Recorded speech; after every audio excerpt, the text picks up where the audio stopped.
What's up, everybody? Welcome to a Sunday/New Year's Day edition of The Squeeze. I'm your host, Tyler Conium. Hope everybody had a wonderful, safe, happy New Year's.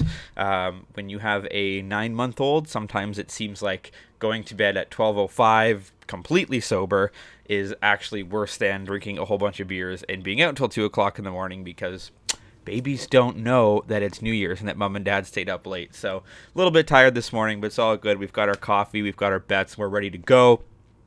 Learned a bit of a lesson yesterday. We went 1-2 on the squeeze.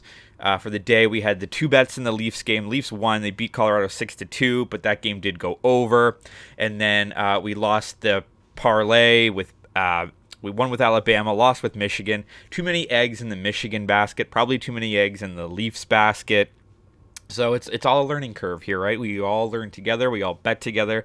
We figure out what works, what doesn't. Had some side bets and some props on Michigan that didn't hit as well. So what a football game that was. I mean, it's hard to be mad when there was 75, 80 points scored, and it was a really fun football game. To me, I tell people that don't watch CFL, if you like games like that, that's the CFL is almost all the time. So a really fun football game. So our record for this week is 7-5. We're still up 1.76 units going into the Sunday, which is good.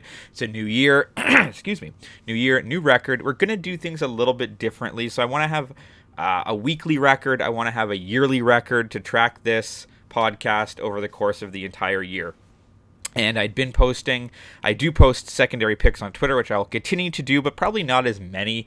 I still make the bets, the personal bets, but I think it sometimes can convolute the Twitter feed a little bit. So just a couple other bets throughout the week that I just want to keep the record separate. So if you come here, you watch the squeeze or you listen to the squeeze, I give you 3 bets every single day. That won't change. It'll always be 3 bets. And I want to keep a record of that because that's what I'm breaking down for you to make your decision. So just throwing up, Raptors -2 on Twitter might be great if you trust me, but you're not really getting the breakdown, which is, I think, the value of this show. So going into NFL Football Sunday, I'm wearing the Bills jersey. Bills fan, not betting on the Bills today.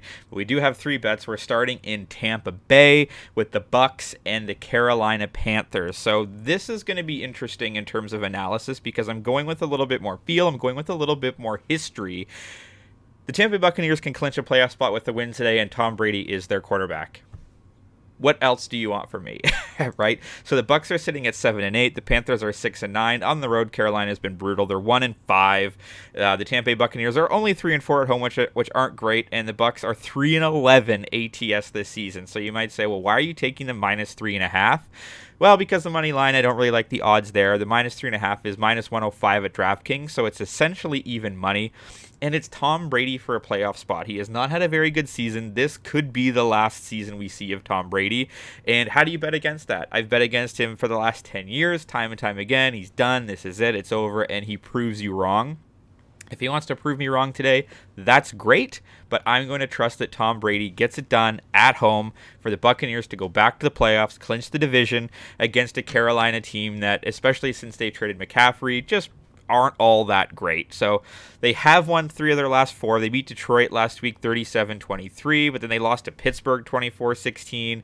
They beat Seattle and Denver, which a lot of teams have done as well. So I don't really trust the Carolina Panthers. I'm going to trust Tom Brady. I'm going to trust them at home and take the Buccaneers at -3.5.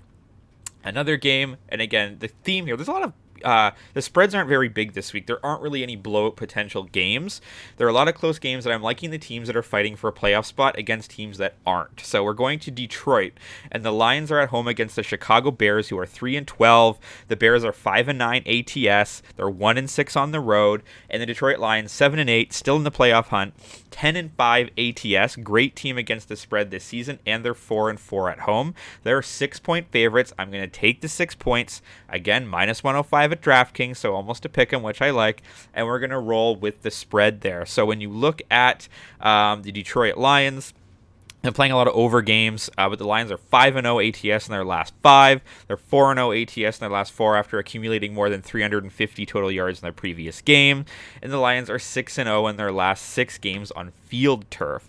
against each other. The underdog is 5-1 in their last 6, but the Chicago Bears really aren't that good. They're just playing a ton of over games. Over is 5-0 in their last 5. Both these teams are 10-5 to the over, so I look for a lot of points to be scored, and I'm going to take the Detroit Lions offense here because I think Jared Goff has been playing really well. They've got Jameson Williams back in the fold for the Lions, and again, they're playing for the playoff spot, which is so meaningful, where the Bears, they're not playing for anything. They're playing, to win maybe 4 games on the season. So I like the Lions at home to cover the 6-point spread. And the last bet is another home team, another team fighting for the playoffs. The Green Bay Packers are at home to the Minnesota Vikings. I like the Packers. The line so a lot of books are going to have this 3.5. Some have it 4. At Bet Victor, it's -125 to get it at -2.5. So for the Packers just to win by a field goal, I love this bet. Nobody really trusts the Minnesota Vikings. They're probably the most disrespected 12-3 team that I've seen in a very, very long time. They're 6-8 ATS. They are 3-2 away from home.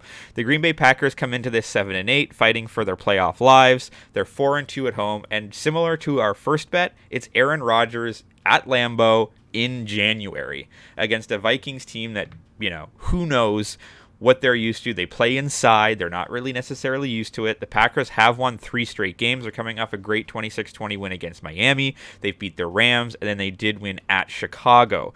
When you look at Minnesota, they're coming off a 27-24 win against the Giants, and then an overtime win against the Colts, who aren't very good.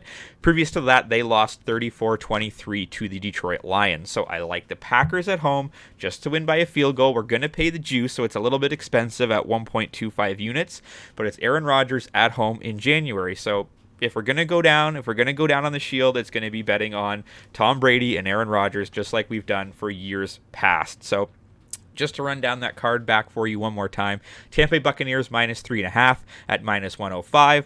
Detroit Lions -6, also -105. And then I've got the Packers at Bet Victor. It's one of the only books I saw that has it at 2.5, but -2.5, laying the 1.25 units. Feel free to drop a comment if you're fading or following. Follow me on Twitter at Tyler Conium for more picks and props throughout the day. Podcast, again, is available on Spotify and Apple Podcasts if you prefer an audio-only version. Lots of exciting things coming to you. Next Sunday will be our first Sunday morning live show, 10 a.m. Eastern Time. We'll talk for about half an hour just about what's going on for that day, the final week of the NFL, whatever's going on in the world of sports, and let's just talk about it.